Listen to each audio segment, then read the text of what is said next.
Hey, I'm glad I'm able to make this video for you guys because I think that this is probably going to be the most important video that I have made for you so far. I've learned a lot over the past week and I want to share some of this stuff with you. As you can see, I'm walking on a walking trail. That walking trail is fairly close to my house.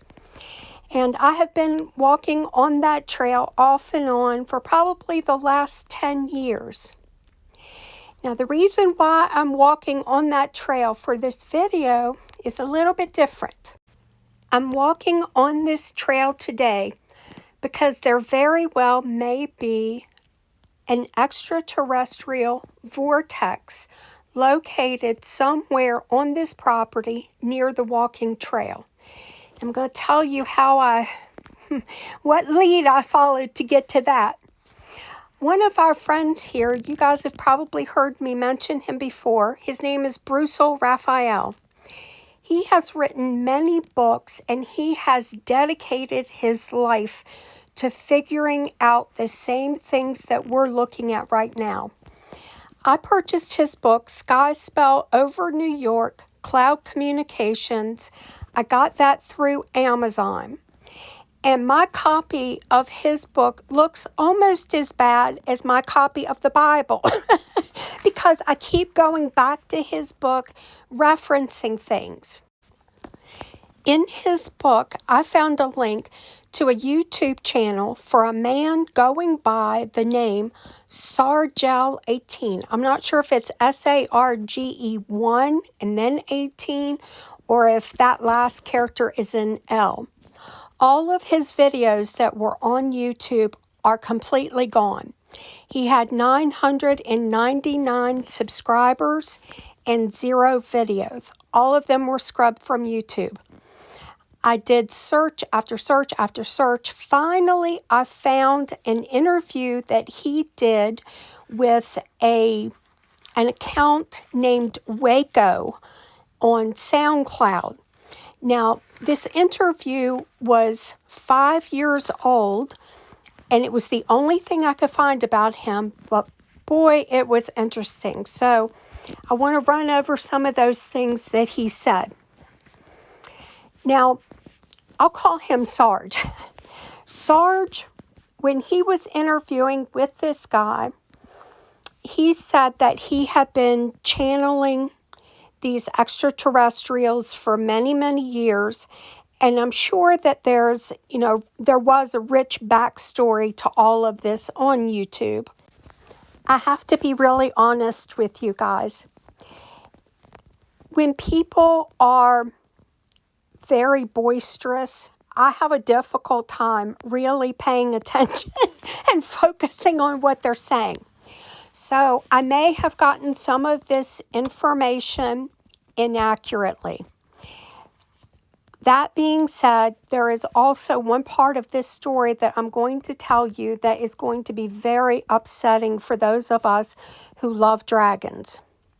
And it was at that point that I couldn't listen to the interview any longer. Now, this gentleman claimed that his DNA was half ET, extraterrestrial origin, and that it was some sort of almost like pure Jewish DNA. Take from that what you will. He said that these different organizations or some kind of organization had been basically providing him with financial support for his services. I believe he could remote view as well. I'm not really sure about that. But the most important thing for me that he said was that the DuPont Corporation had made a deal with extraterrestrial entities that they would allow a vortex to be placed on their property in exchange for technological information.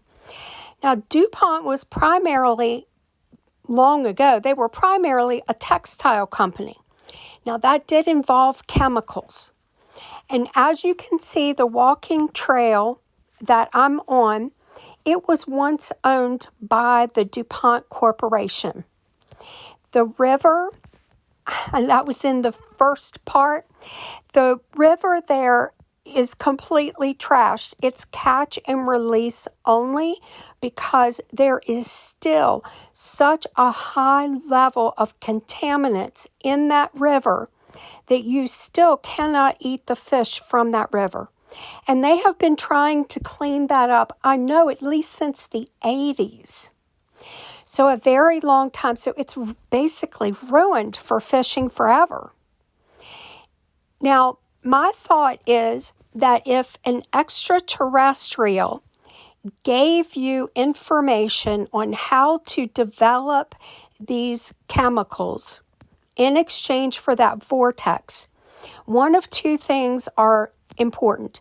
Either A, the extraterrestrials really wanted us to flop because they would have known about those chemicals.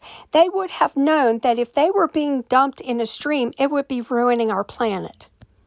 So I'm sure that they would have told the DuPont Corporation this information. Also, the other side of that is that it's a bunch of malarkey, that this gentleman just made it all up. I can't tell you which one is true, but because of there being that hole that's very close to my house, because of that, and because of it often looking like these beings are in a wind tunnel, because of that, I decided to go down and just check it out, film while I was walking, see if I got any, unusual feelings near an area. I really didn't, but there were a lot of beings that were there. A lot. I think they follow me, which is okay. But the property that is next to my neighbors is also owned by the company that purchased DuPont. So, it is possible that that could be where the vortex is and why there was so much going on here initially. Now, one of the things that Sarge has also claimed is that on February the 10th of that year, apparently he had been making regular visits to the vortex and I guess having encounters with these extraterrestrial people while he was there. He claimed that someone had gifted him a 4-foot-long samurai sword, and that on February the 10th of that year, him and his friend went to the vortex.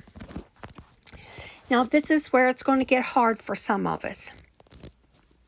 He said that he knew that there was a dragon near the entrance to the vortex, and he took the samurai sword, and he claimed that he stabbed the dragon in the heart, and it flew off screaming. And the guy asked him why he did that to the dragon. And his response was, well, why not? I've always wanted to kill a dragon. Why not? So I was pretty horrified at that point. And really, I could not listen to any more of his interview because it really was just completely sickening to me. No one has the authority to take another life. And he did attempt to kill this dragon. So personally, I truly hope that he is full of crap. I've got to be honest. I really do hope that he is just full of crap and that was a made-up story, that really didn't happen. But he did have a lot of followers. There were even some people who debated about perhaps he had passed away because he had been so silent for so long. I figured it was at least worth a visit going to the walking trail and checking it out and just seeing if there was anything that looked particularly unusual. Now, in this video, you can see that there are some areas that have a lot of different beings in those areas. I don't know that that's enough to really call it a vortex. I didn't see anything. I suspect that if I went there during the night, I could really get a better feel for it.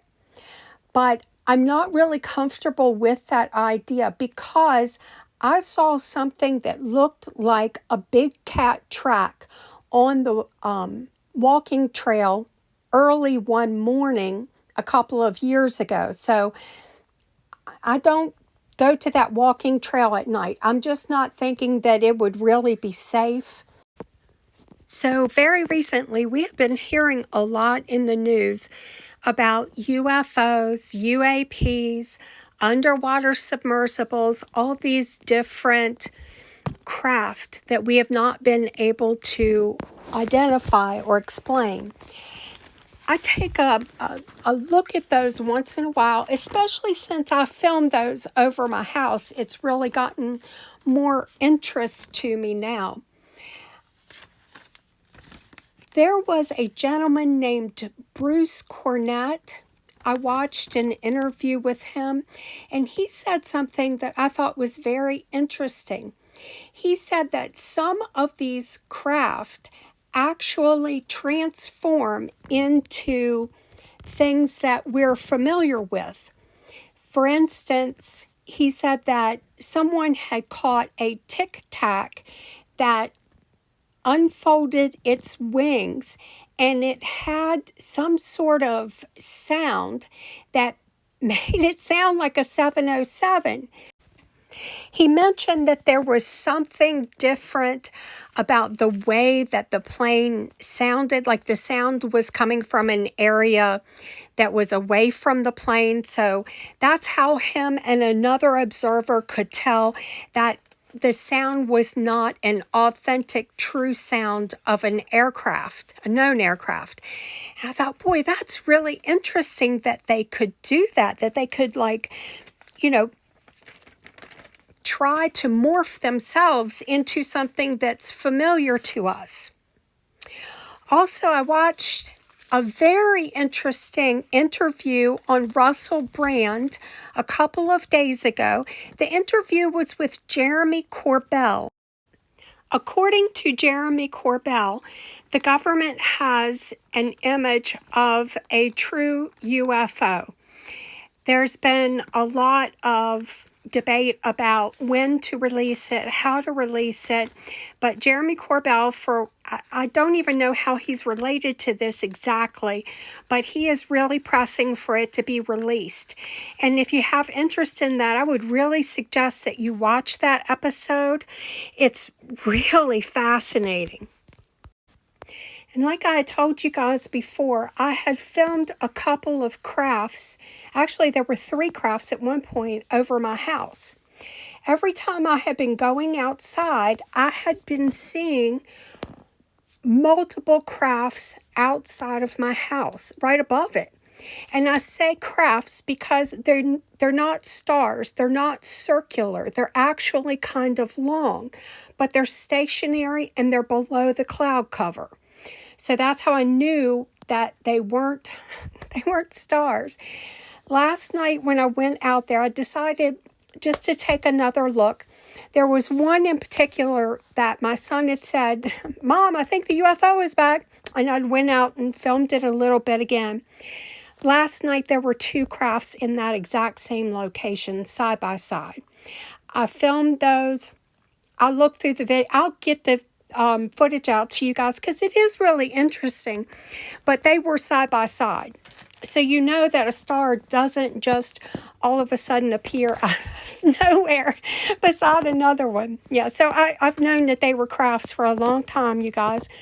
I've seen different beings tumbling out of the crafts, flying and floating through the air. I couldn't understand really how all this tied in.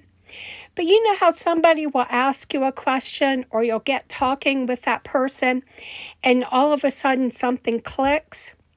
Well, last night, our dear friend Cindy, who is here on the channel, had asked me a question about whether or not I thought these beings were ETs and if I thought that they had any hostile intentions. I have to say that because of my deep faith and because these white beings, when they would come in and they protect me, they turn into an angel. Because of this, I really had kind of been in denial about the ET connection. Well, at some point last night, all of those connections hit. And they really hit me pretty hard. Because I started, I think, seeing things from a different angle, a different aspect. So I want to talk with you guys about kind of where I'm at with all of these things that are going on. One of my guardians has this same eye that some of the other big uglies were coming in. They have the same eye. It looks like TV static. Well, this particular guardian, he is just about as cool as any cool person could be. I mean, he wears aviator sunglasses. It almost looks like maybe they would be like a gold tint. He has a big white afro.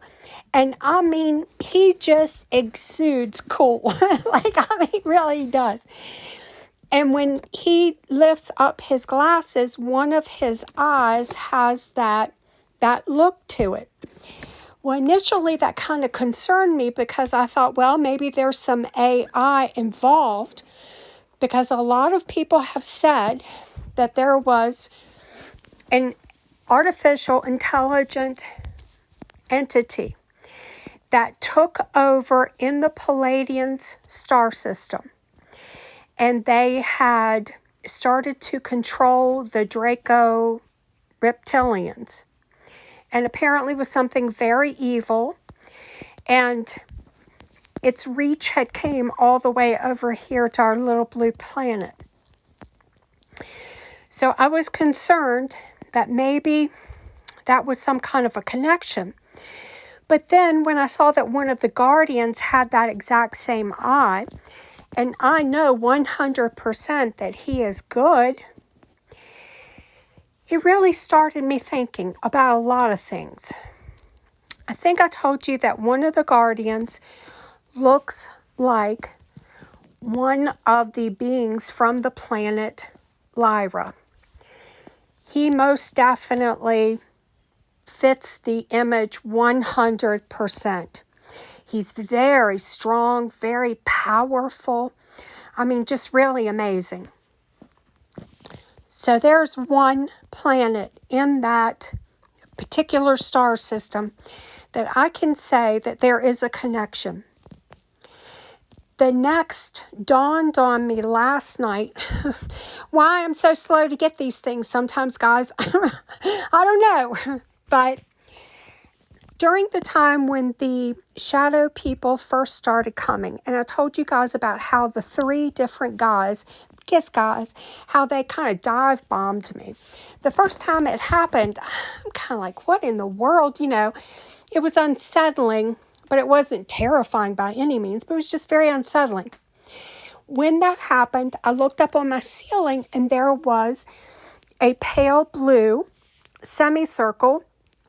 And it looked like there were 2 young blonde guys kind of looking down, kind of scolding the guys who were bluff charging me. It was very strange. Very strange to me. But I thought, well, maybe I'm just kind of seeing that. Maybe I'm just kind of in shock or something. Or, I don't know. I didn't see them again for the longest time. I've never seen that since. So I just kind of thought, okay, well, maybe it was just sort of a fluke. I don't know who they are. I'm very far behind on all of this stuff. I have a lot of catching up to do. Well, I have these two particular guardians that are with me now most every night, and they are cool guys. I think of them as the cool guys. They're about, I would say their head is about maybe 1.25 times, 1.5 times the size of mine. They're larger. They have kind of long blonde hair, kind of parted in the middle. And it dawned on me last night that they look like the two guys that were in the half circle, that were dressed in blue, that match the description of a Palladian or a Nordic. After that night, I told you guys that two large guardians showed up in my room. They weren't white, but they looked like the thinking man, one on each side. And I didn't have any problems, from that point, because they were really, I think, trying to keep everything under control. So we have one guardian that's from Lyra. We have two guardians that are either Nordic or Palladian. They're not like us. I mean, they're bigger. Like I said, their heads are about 1.5 times our size. Some of the other guardians, there's one adorable, amazing young woman. She would be like, I think about the size of maybe a very petite 12, 13-year-old to us. But she is, she's very cool. This young lady, I have seen her stuff the beings back into Tao's mouth as they were trying to escape. It is just the coolest thing. Now with her, I thought, well, people say they see these ghosts, and I thought, well, she is very tiny. Like she would be the size of maybe a prepubescent young lady in our culture. But she's very solid. She's way more solid than what you see people taking photos of ghosts. She's much more solid. But I could say maybe she could be a ghost. There's another one that's near my ceiling fan, and he looks to be like a little person. Maybe 2-3 feet tall. I can't really tell for sure. There's another one that has an appearance of a beautiful dog. And of course, you all have heard me talking about Tao. To me, I think it kind of looks like a dragon. I mean, and I'm just very attached to him. He has been incredibly kind to me, and I would have fought, I did. I fought something for him because I thought it had hurt him, and it tore me up because I would never be okay with that. So let's take a look at these different beings kind of on an individual basis. First of all, we can talk about the Sabe, Sasquatch, Bigfoot. They have interdimensional abilities. Next, the Fae, the fairies. They also have interdimensional abilities. So why is it that we are seeing them? Why am I seeing them in with the extraterrestrials? Well, I don't really know that answer other than to say that perhaps they have evolved far enough, they have raised their frequency high enough that they have been able to go into this other density or these other dimensions because they have been able to accomplish that. So when we're looking at these different beings that are here, I can tell you that one of my guardians is a Lyran or Lyran. I'm not sure how it should be pronounced. Two of the other guardians are, I would say, Pallades or Nordic. One of those. Their heads are bigger than ours. And I believe that if I were to stand beside one of these gentlemen, based on their head size, they would probably be somewhere in the neighborhood of 7 feet tall, I would guess. But I really don't ever see their bodies. I only see them from the neck up. Now, one of the questions that Cindy asked me was a great question. She said, do you think that they have good intentions or bad intentions? I think 100% they have good intentions. The guardians do. I'm thinking at this point that a lot of the others that have been coming around, that have been trying to scare me and that kind of stuff, I'm always thinking that was more of a test than anything else. Because today I spent some time with them and they just didn't seem to be as aggressive as they were before. And they were comfortable, I think, showing me what their real face looked like. So there was a change. It was different. I think that the people who have been saying that we need to raise our vibration in order to get into either the 4th or the 5th density. I think that they're correct. Now, the Bible has something that is described as the rapture. People say that when the rapture comes, some people will go, some people will stay. That could be very true because perhaps people who have a higher vibrational frequency will then move on into this 4th or 5th density, and those who have not raised their vibrational frequency then of course would be stuck here in this particular density. I think that at least some of the beings who have been coming to visit me, I think that they do have bad intentions. I think they are trying their best to keep our planet at a lower vibrational level, because if we stay at a lower vibrational level, then we continue to be able to be controlled and manipulated. Whereas if we rise above that, then we won't be controlled and manipulated.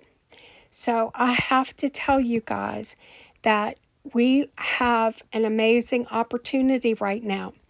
The guardians, I truly believe that they are helping us. I know that usually they have a completely hands-off approach, but I think that given the fact that there is so much evil and so much corruption going on in this world right now, I think maybe they decided to help us fight back. They are likely seeing all of this ugly that we are going through. They certainly know what happened in Ohio with all of the chemicals everywhere and the suffering in Ukraine and Russia. Oh my gosh, all of this suffering so many innocent people have had to go through, all because of a few who are in power and are being manipulated and controlled by dark forces. As a Christian, this has been a hard pill to swallow. I gotta tell you, it really has. It does not in any way, shape, or form diminish my love for, my dedication for God or for Jesus. Not in any way. But I do realize that things have not been told to us truthfully. We have been under many, many lies. But you know what? Instead of focusing on those lies, I think it's time that we start focusing on the good and we start bringing light into this world so that we can evolve. Because to tell you the truth, I'm ready. I think that the path to this is to bring love into this world too. Not just light, but love. We have to truly love one another and figure out how to forgive each other. Doesn't mean that you have to forget, but you need to learn to forgive each other. I wanted to talk to you about a couple of other things too that I think are really important to all of this. I haven't mentioned jinn. And one of the important things I think about jinn is that you hear people talking about these blue light beings. Now, Norse mythology has light elves, and they supposedly are so bright, they're like a bright light. But these are a little bit different. They're blue. They're blue light beings, and apparently they heal a lot of people. It really kind of made me think about the jinn and the fact that the jinn are described as being blue. And I think in the Hindu religion, there are gods and goddesses that are blue. We already have so many amazing stories about so many of these different beings. How much of it was true and how much of it truly is myth, I don't know. And I'll tell you, I'm not really even going to focus on that right now. I'm just going to focus on trying to be the very best version of myself and trying to get some information. I think that Tao is trying to tell me how to communicate with him, but I'm not sure. So I'm going to be looking into that a little bit further. I couldn't really understand either the whole way that they were flying through our atmosphere. But listen, guys, I'm going to tell you something really cool. You know that they have these anti-gravity abilities with their craft. What if they have many versions for themselves? What if we could get one and we could go flying too? Wouldn't that be cool? I want to fly. I do. I want to go flying around. I think it would be fun. So I want all of you guys to know that I love you dearly. Truly, I mean that from the bottom of my heart. I love you dearly. And we can't control other people. And other people are going to be held accountable for their actions. Whether it means that part of the planet gets to go on to this peaceful, wonderful existence, and part of the planet has to stay behind. I don't know that yet, but I promise you that I will keep you in the loop on everything that I find out, because this really is important. And I don't know why they have chosen me to undertake this journey. I just have no idea, but I do know that I love them, and I'm going to do the very best that I can to get this information out, to help all of us just kind of stay together, stay focused, stay in the love, stay in the light, keep on getting it every day. Okay, so I'm going to play the rest of this video and just put a little music behind it, just so you can kind of see where I was talking about. And I love you guys so very much. And I'll talk to you soon. Bye.